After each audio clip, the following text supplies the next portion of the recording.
Olá, pessoal. Vamos iniciar hoje o início da unidade 2 da nossa apostila. Vamos iniciar falando um pouco sobre os algoritmos e pseudocódigo. Aqui a gente pode dizer que é o início da nossa aula prática, né? Só que para a gente chegar na prática em si, mexer com o software, vamos ter que fazer algumas introduções, ver alguns conceitos, alguns conteúdos. Então, acredito aí que entre 1 e 2 semanas, daí a gente consegue vencer esse conteúdo aqui e depois a gente começar a parte prática realmente, né? Então, esse conteúdo aqui, ele envolve, como eu falei, a próxima prática nossa, né? A gente tem que estudar aqui um pouquinho de teoria, fazer alguns exercícios, para a gente chegar bem na aula prática da disciplina, tá?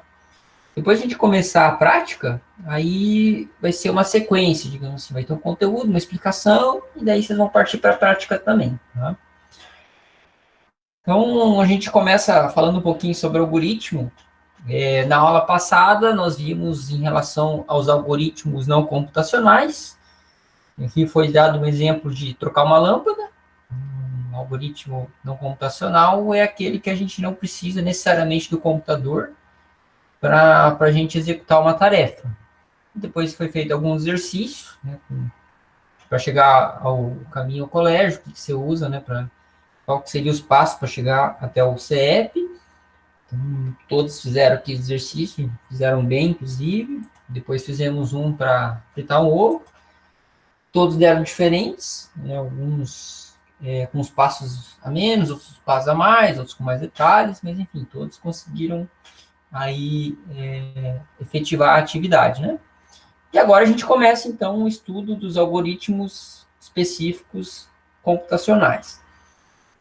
Um algoritmo, ele tem uma sequência ordenada, finita de operações, e a gente pode dizer que essas operações são compostas por comandos, e quando executados por um computador, e operando sobre dados, né, esses dados, a gente vai ver os tipos deles daqui a pouco, eles caracterizam um estado, um determinado problema e dão uma solução, uma resposta ou várias respostas, dependendo do tipo de algoritmo.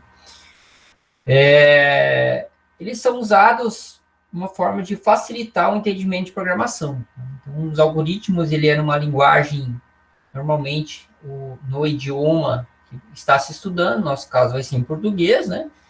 E é mais para a gente trabalhar a lógica de programação, e depois, no segundo semestre, aí sim a gente começa uma linguagem de programação propriamente dita.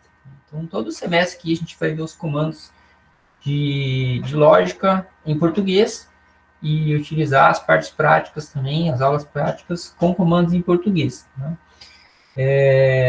Antes de iniciar, então, como comentei, tem alguns conteúdos para a gente estudar, um pouco teóricos, né, mas da mesma forma teórica, a gente consegue fazer alguns exercícios de aprendizado em cima deles. Primeiro diz respeito aqui à programação estruturada, né? Então, tem um conceito da gente fazer ela bem feita, em blocos, né? Muitas vezes eu falar código-fonte para vocês, a gente vai estar falando no algoritmo em si. O código-fonte é o arquivo que é gerado pelo algoritmo, que nada mais é do que a sequência de passos. Eu vou fazer uma breve comparação aqui de código-fonte, programação estruturada, onde ela tem alguma vantagem, né, de compreender os passos, os comandos, é mais fácil da manutenção, melhor uso de memória. Esse daqui é um uso de memória, a gente vai ver mais para frente, é memória de computador mesmo, né, e em relação a ter uma programação mais fácil. Então, vou dar um exemplo bem prático aqui, mas ainda com algoritmo não computacional. Aqui eu passei para vocês um exemplo, né, de um algoritmo não computacional para trocar uma lâmpada. Na aula anterior, eu perguntei assim, se fosse para mudar algum passo desse daqui, né, o que vocês mudariam? Aí alguns responderam, em vez de pegar a lâmpada, primeiro pega a escada. Em vez de pegar a escada, eu poderia pegar um outro móvel, assim por diante, né? Mas o objetivo era trocar a lâmpada realmente. Mas repare o jeito que eu escrevi aqui, né? Então, tem um passo a passo, ou seja, cada passo ele está numa linha. Alguns de vocês, foram bem poucos, né? Na hora de me mandar os exercícios resolvidos, escreveram como se fosse em formato de texto, não estava um passo a passo desse jeito, né? Vamos dar em formato de texto. Aqui a gente já faz uma comparação em relação à programação estruturada e ter um código organizado, ter os comandos organizados. Então, a gente vai ver ali para frente, quando a gente começar realmente a parte de algoritmo, a programação estruturada é você escrever bem de um modo que você entenda, quem entende um pouco de programação entenda também, né? Porque você vai fazer um algoritmo hoje, na semana que vem você vai precisar dele. Dali 2, 3 semanas, você pode precisar do mesmo algoritmo que você pegou de exemplo. Então, é importante você saber escrever bem. Aquela velha história, se você escreve um texto e dali algumas horas, um outro dia, você não consegue ler o que você mesmo escreveu, né, significa que você tem que pensar para você mesmo melhorar a sua escrita. A forma de escrever, não é nem tanto a letra, mas a forma de escrever, assim por diante. Né? Então, tudo isso aqui em relação à programação estruturada, montagens, diz respeito a isso. Tá? Você fazer com clareza, desenvolver com clareza os comandos. Tá? Antes da gente falar de comandos, né, de estrutura, de algoritmo em si, a gente tem alguns princípios para a gente estudar. Tá? Todo computador que a gente usa um algoritmo, começa do algoritmo, ele manipula dados. Tá? Esses dados eles são divididos basicamente em 4 tipos. São aqui o inteiro, o real, o caractere ou texto. Vou pegar fazer uma cópia aqui, para a gente fazer um resuminho. Tá? Então, esses são os 4 tipos básicos de informação que a gente tem para estudar em algoritmos. Inteiro, real, caractere ou texto, tá? Esse aqui é um tipo de informação só. E o tipo lógico, tá?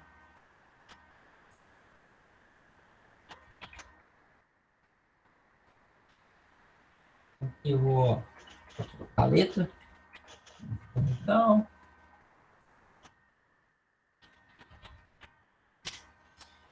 o tipo inteiro, ele quer dizer que é todo o valor numérico, né, que ele pertence aos números naturais. Essa aqui é a representação lá na matemática de números naturais. Tá? O que seriam esses números naturais?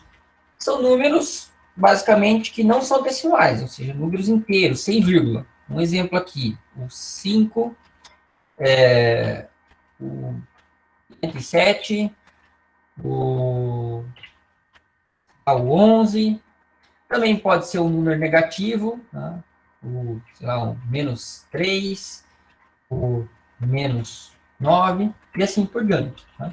Para não confundir aqui as separações, eu vou colocar um em cada linha. Então, eu vou colocar aqui inteiro.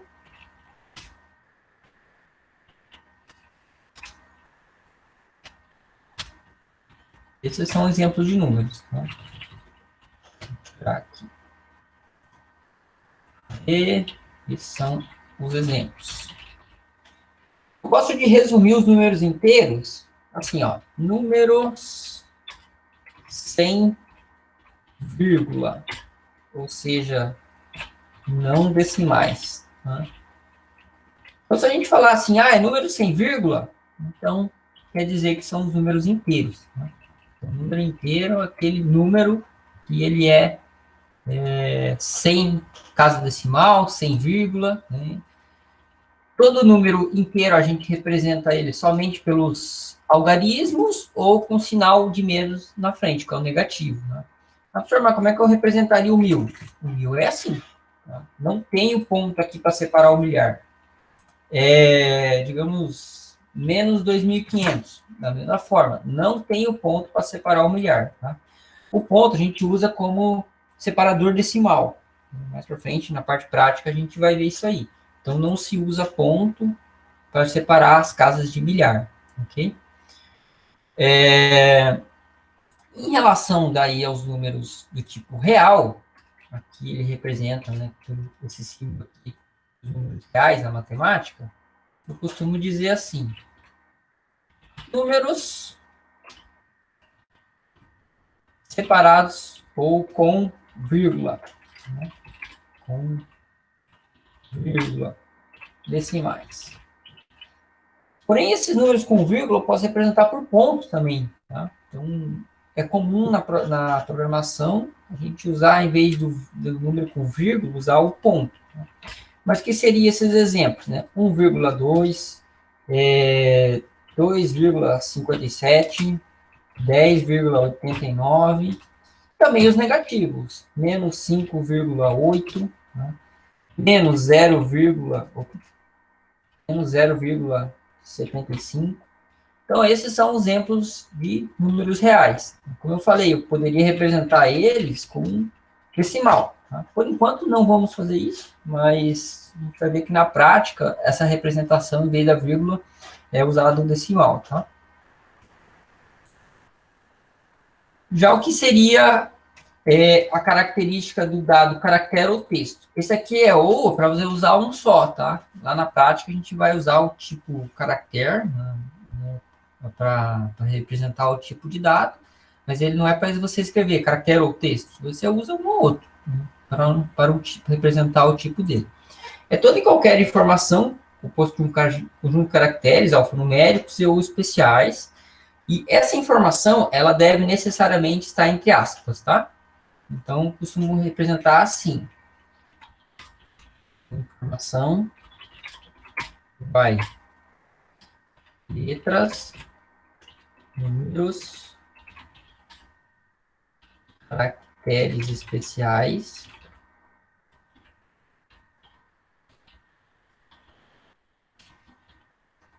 e necessariamente entre aspas, tá? Por que entre aspas?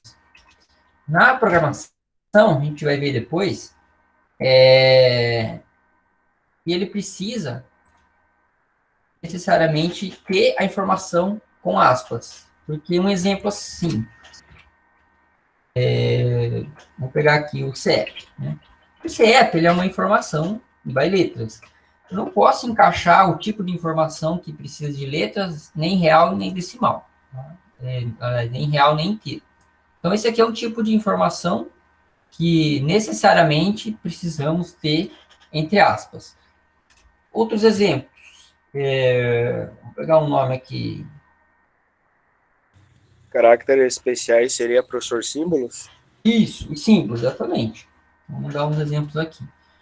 João, outro exemplo aqui. Sala 5, né? Representando aqui o número de sala. Vamos pegar aqui informação que vai com espaço. Por exemplo, rua, Natal, endereço CEP, 500.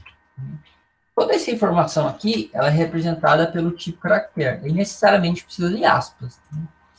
E agora, mais um motivo por que a gente coloca aspas, tá? Na informação do tipo caractere ou texto. Essa informação aqui, se eu colocar desse jeito, 59, desse jeito aqui, ela é uma informação numérica. Tá? Então, seria número inteiro.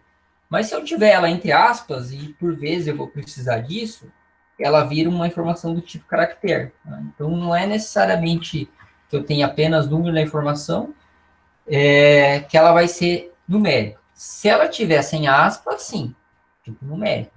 Nesse caso aqui inteiro, porque não tem vírgula. Mas se tiver entre aspas, aí ela vai ser do tipo caractere ou texto. Tá?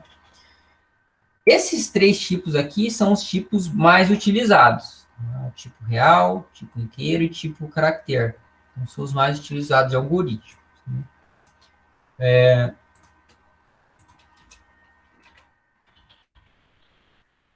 Exemplos. Aí o tipo lógico. O tipo lógico, aqui ele está um pouco descritivo e, digamos, explicativo. Diferente um pouquinho, né, do que tinha aqui nos outros tipos. Mas o tipo lógico, ele é qualquer informação que a gente pode assumir apenas duas situações, somente dois valores, tá? Então, um dos exemplos de assumir dois valores, a gente já fez alguns exercícios na disciplina de lógica. Quem pode falar para mim aí? Informação que só pode ter duas situações. Certo ou errado, seria? Certo ou errado? Positivo, negativo. Mais. Positivo. Negativo. A gente usa Par ou bastante. ímpar? Ímpar.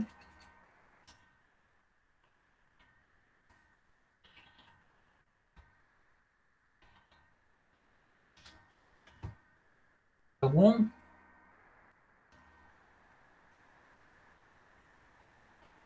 Que a gente estava estudando ali nas premissas, no silogismo. A gente diz que uma sentença pode ser apenas isso ou aquilo. Quem lembra? Verdadeiro e falso. Muito bem. Verdadeiro, falso. Também podemos representar assim, VOF, tá? Certo ou errado é um verdadeiro e falso também, né, professor? Também. Lógico. Se for pela lógica, né? Sim, isso aí. Se tivesse em inglês também vai acontecer, tá? True e false.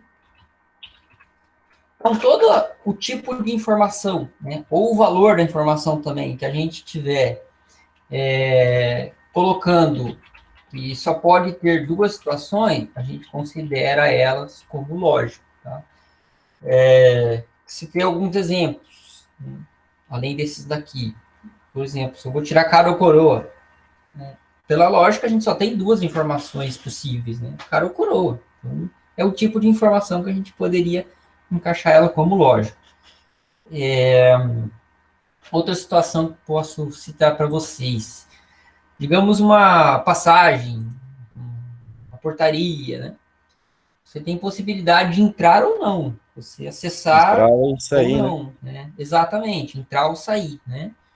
Então, essas duas possibilidades. Então, são situações, aí não é tanto pelo dado em si, mas são situações que a gente poderia encaixar elas como lógico, né? Uma sinalização de passagem, uma cancela, uma porteira. Né? Você tem a situação ali, ou passa ou não passa, ou entra ou não entra. Então, são situações que a gente pode dizer, assim, que só tem duas possíveis, né? Vou colocar aqui como resumo, né? Situações ou informações que são possíveis apenas dois valores. Então, aqui tem uns exemplos e volto a falar naquela questão que eu comentei, né, até na disciplina de lógica. A gente está trabalhando com tipo lógico, estudando conteúdo de lógica, né, e daí vocês podem estar perguntando, professor, mas se tiver um terceiro elemento, tiver ali um talvez, né, aí não encaixa no lógico.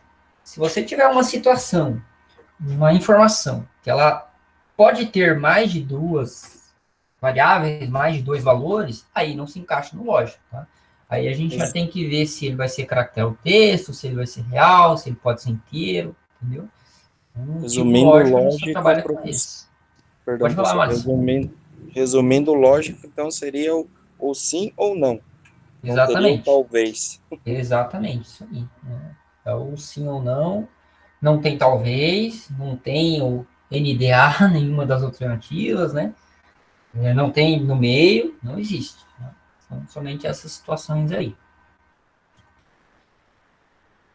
Pessoal, alguma dúvida? Só na hora da prova?